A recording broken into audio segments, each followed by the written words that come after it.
What are the most important SEO tips for the current state of SEO? That's a question that a whole lot of people have, primarily because of the major changes Google has made, the Google Penguin and Panda updates over the past couple of years. Particularly about a year ago is when the biggest change that I saw with my own websites happened, and that's when they changed the how they look at anchor text, and they started wanting more natural anchor text. And that's our first point right here, which we'll get into. And it is the most important, in my opinion, change that has happened. There are several other things that you do have to take into account, several other things that have changed, but this is the primary one. And if you do this wrong, you're just going to ruin the SEO potential of your site. So in this video, I'm going to try to explain the most important aspects of SEO these days, what's going to hurt you, and what's going to help you. Alright, so as you can see here, natural anchor text and distribution, links from diverse trusted sites, on-page factors that are important, and frequent updates and regular promotion. So that's what we're going to go over at the highest level in this video. So the first point is natural anchor text and distribution. This is the most important change. So this is something that you definitely need to pay a lot of attention to. If you get this wrong, you're going to hurt the ranking potential of your site in Google. You do not want to over-optimize. You want the anchor text distribution to be as natural looking as possible. And to do that, you need to have your brand and URL up there. I'm not going to get into percentages. I'll probably throw a few out here and there just as suggestions, but the percentages, and if you look at different sites that rank out there, you're going to find varying percentages of brand saturation, URL saturation, keyword saturation, obscure, etc. But for the most part, the brand and URL, different versions of the URL, should be the most used anchor text for your website. All right, so don't over optimize with your primary keyword, with any keywords. There should be more brand and URL anchors than anything else. All right, so that's number one. Make sure that happens. And the URL, www.mysite.com, mysite.com, http://www.mysite.com, just different variations of your URL. That's natural, that's what happens, and that's what they want to see. All right, backlink relevance is important, so try to get as many backlinks from highly relevant sources as possible. This isn't something that in reason is going to hurt you, but the more relevant the backlinks are, the better. Unless the backlinks are just completely 100% irrelevant, all the time. That's probably not a good thing. But backlink relevance, the more relevant, the better. Do not overuse the keywords, and this is the primary thing right here. Previous to about a year or so ago, I don't remember the exact date, you could use your primary keywords 90% of the time, and you could rank for that keyword. I mean, that's how you did it. You just got a whole lot of backlinks using whatever keywords you want to rank for, and you could rank for just about any low to moderate competition keyword. Can't do it anymore. Don't do it anymore. You will almost never rank for your keywords if you do that. So the keywords you want to rank for should be a low percentage. Less than 10% most of the time. If you use EMDs, and I'll go ahead and get into that here, skip down to that, EMDs can use the URL keyword more. We have seen that, and it's because it kind of ties into the brand. So if you have a keyword as the EMD, and EMD is an exact match domain, so dogtrainingtips.com is an EMD for dog training tips. So if you were trying to rank for dog training tips and you owned dogtrainingtips.com, you could get away with using dog training tips as your anchor text a little more, maybe up to 10% or so. And again, there's no exact percentages. I definitely would not want to go much higher than 10% even with an EMD. But you can get away with that. We have seen that. That is true. But do not overuse your keywords. Use whatever the keywords are that you want to rank for. Definitely get them in there, but it should be a single-digit percentage.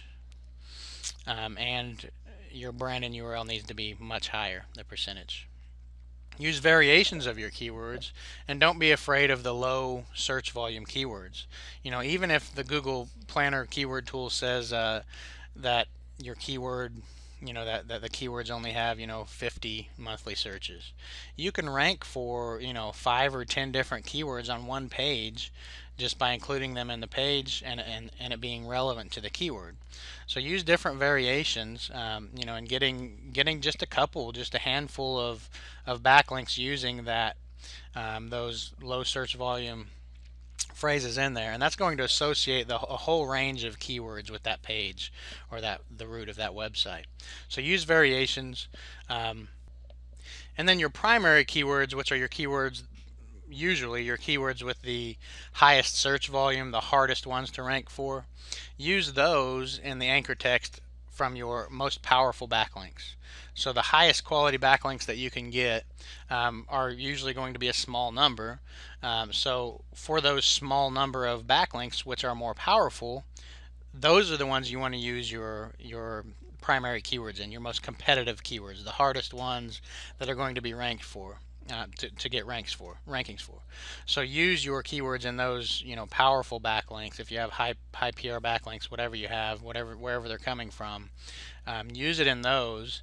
That way, that primary keyword is still only used a couple times, but the couple times that it is used, it's getting a lot of authority going through that, which associates it with that, and which will help you rank for that. All right, so links from diverse, trusted sites. Stay away from low-quality sites. Now, it's very important to understand what a low-quality site is, and this is one of the things that the disinformation out there, the people who are doing these old tactics that don't work anymore, and then telling everyone, well, it's all because of the low quality. It's all because of the social bookmarks and stuff. So they just equate social bookmarks, article directories, etc., with low-quality sites, and that is not the case. There are a lot of low quality social bookmarking sites and article directory sites and web directory sites, etc., forum profiles, etc. There are low quality sites out there, and you do want to stay away from them. But a type of a site does not tell you the quality. There are all kinds of very high quality social bookmarking sites and article directory sites, Ezine Articles, Reddit, Stumble Upon. These are sites that are high quality, and there are a lot more than that. Those are just the top few off the top of my head. There are a lot of them out there, and these help you get ranked. I mean, sites that get into these sites, that get submitted to these sites, that's a trust a ranking signal for Google. So get your sites into them. Be careful which ones they go into. But get your sites into them. Don't be afraid to get backlinks from these manual, these easy backlink sources. Just make sure they're not low quality backlinks. So how do you know, which ones are low quality? The root PR is a good way to filter, but it is not the only way to filter. So if you just want to not get too deep into it, you're going to get rid of some sites that could have been quality. But it's a pretty effective way to make sure that you're only submitting to good sites. Is just get rid of all backlink sources that do not have PageRank, and that's Google Toolbar PageRank. It's not the most perfect picture of authority, but in general, if Google has a problem with a site, it's not going to have any PageRank. It's not going to give it any Toolbar PageRank. So if you're only submitting to sites that have a root PageRank of at least one, then for the most part, you're going to stay away from those low quality sites that will hurt you. And the root PR is the homepage. So, reddit.com is the root. See what the page rank of that is. It's high.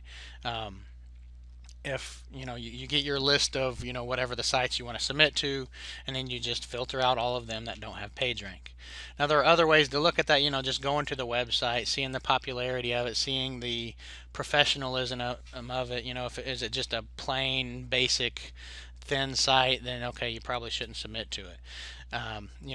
Does it have a whole lot of social media activity, etc. So those are things that it will tell you. Whether it's a legitimate site or not. And obviously, if you can tell that there's a whole lot of activity, if it gets a lot of traffic, maybe there's comments on something, whatever, then that will be a good indicator that it's a good quality site that you should, get a link from. Um, a lot of that is just, the eye of the beholder. You can get, a deep analysis, look at the backlinks and everything else, but for the most part, that's not really necessary. So just looking at the root PR is a good way to do that. Easy backlink sources like article directories or social bookmarking sites are still valuable, getting low to moderate competition keywords ranked. So we just talked about that. And then social signals are not a ranking signal, and that's a big misconception. A lot of people believe that they are a ranking signal. They are not. They are, in many cases, related. If a site gets high rankings, then it's probably going to have, depending on the niche and the demographics and a few things, but a lot of times it will have a lot of social activity. But Matt Cutts has come out a few times and just straight said that social signals are not a ranking signal in Google. In the past, there's been some confusion on it. He said that he kind of hinted towards they were a ranking signal in the past a few years ago. Now they're saying they're not, and all indications go towards them not being a ranking signal.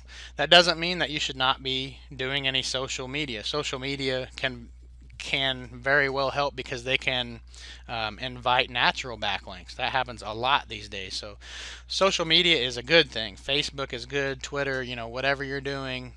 If you feel like you need to do it, then do it. Social media is a good thing. Definitely can drive traffic, a lot of traffic, and can invite backlinks. So social media is a good thing to do because you can get those natural backlinks from it. But don't spend your SEO budget on trying to get social signals if they aren't good, quality social quality, where you're going to actually get traffic and, have the potential to getting natural backlinks. All right. So on-page factors are still important. They're very important. There's a few things that are very important. So targeting the keywords, targeted keywords should appear in the content, and the primary keywords should appear in the title. So you want to try to target various phrases, and that's the second point here, target various phrases per page. Don't just target one keyword on each page. You want to target one primary keyword, absolutely, and that primary keyword should be in the title, and that should be a keyword that gets a decent amount of monthly searches. It all depends on what your plan is, what you're targeting, etc. Just a kind of a general rule of thumb. I try to go somewhere in the 800 plus monthly searches range per internal page, but that's just kind of a random number. And that should be in your title. So you want that to be in your title tag, preferably in the front of the title, and then you want your brand in there. You want it to be natural, not just the keyword. You want to have a little bit more in there to entice the user to click, and just for a more natural appearance. And then you want to get some variations of that primary keyword on the page, so you can rank for, you could be ranking for 5 or 10 different variations of that phrase that get a smaller number of searches per month, but result in them piling up and equaling a decent amount of searches. So you want to do that and make sure that you get those keywords on the page. So if you want to rank for red widgets and the word or the phrase red widgets doesn't even appear on your page, that's going to be much harder to get that page to rank for red widgets. So make sure the keywords that you want to rank for, the primary and the variations, appear on the page. In the actual content of the page. Don't overdo it. Make sure it sounds natural. You definitely don't want to have every other word with a keyword. Per 500 words, my general rule of thumb is 1 or 2 instances of each keyword per keyword. So don't overdo it. But make sure the keywords are on there. Don't over optimize. Don't have, if you're targeting red widgets, you don't want to have, the subheading of your, in your sidebar, red widgets, and then, you have the word red widgets 5 times in your article, and then you have red widgets in the title of the, of the article, and then you have red widgets in the title of the page, and then you have red widgets in the alt tag of the images. So you don't want to over optimize. It's natural to have variations of a keyword. So if this page is about red widgets, it's natural to have, and red widgets might not be the best example. Let's say dog treats. If dog treats is what you're targeting on the page, then it's natural to have puppy treats. Natural puppy treats, affordable puppy. Just affordable puppy snacks. Different variations of that keyword is natural. So you don't want to eliminate all the variations and target only one specific keyword, because that is artificial looking, and in many cases that will hurt you. So use variations of your keywords on your pages. Not only is it going to keep your page from being seen as artificial to Google, but it's going to help you to rank for these different variations of the keywords. And I always like to do a little keyword research for those phrases and try to get phrases that actually have a little bit of search volume. So if I am going to rank for these phrases, I'm at least going to get a little bit of search volume from that, and again, that can add up. The definition of quality content depends on the judge of it. So Google cannot and does not manually view every page on the internet. And that's another big thing that a lot of people don't understand. They think that Google, they have manual reviewers, so if my articles aren't just awesome, then they're never going to rank. That's not true. There are millions of pages out there on the internet, and Google absolutely does not and cannot review every single one of them with a human. In most cases, your content is never going to be seen by a Google reviewer. That doesn't mean just go out and throw slop content out there. The better your content is, the quality of it, the better. The better chances you're going to have of natural backlinks coming in, and the better that the content is going to convert into whatever you want it to convert into, an ad click or whatever. So quality content does matter. It is important. It is good, but don't think that you can't get a page ranked unless you have handwritten, perfect content that's going to just blow someone's mind. You can have content out there. The content doesn't even have to be 100% unique. You want your content to be unique. You don't want it to be copied. Definitely, if your site's full of copied content, if it's completely copied, you're not going to rank at all, most likely. But you can have, a certain percentage of your articles can be not unique. I mean, it's just a fact. We have sites out there ranking just with article builder content, which is mostly unique content, but it's not 100% unique content. We have sites ranked on the front page of Google with 100% content from that. So content does not have to be 100% mind-blowing, awesome content like Google wants you to believe it has to be. Is it good to have, mind-blowing, awesome, viral content? Absolutely. But, let's face it, you can't come up with content like that every day. So just this point is really just more of a, don't worry too much about it. Try to get good content out there as much as possible. But if you can't, in this particular niche or whatever, then don't worry about that. You can still get a page ranked. Frequent updates and regular promotion. Update every week or so with new content. That's my general rule of thumb. And again, that's kind of a broad suggestion. There are sites that rank that haven't been updated for months. It does look like it's looked at much more these days that a page, that a site needs to be updated fairly regularly to hold a ranking, especially if it's a good keyword, a keyword with a lot of search volume, with a lot of competition. So it is a sign of legitimacy. But another thing is, the more content you have, the more potential rankings you have. So you want to keep producing content. The more content you have, the more rankings. If you have 10 articles of similar quality and similar ranking potential, then your competitor has 10,000, he's going to get massive traffic compared to what you're going to get. So the more articles you can get out there, the better, not only for Google, but just for or not only to appease their algorithm, into the overall rankings of your site, but also to collect more ranking potential over time. And then continue to obtain backlinks each month. It shows gradual growth of the site. Can you go without building backlinks for a month or two and still obtain rankings? Sure, you can. But if you completely quit after building links for a while, your rankings are, in most cases, going to go down. And again, that depends on the niche, the competition. It depends on a few things. Um, can you continue to rank for a long period of time without it? Yes. In many cases, you will not, though. So it is important to continue to build backlinks over time. It shows gradual growth, and it's just a good thing. I mean, you want to obtain those rankings and continue to obtain more rankings.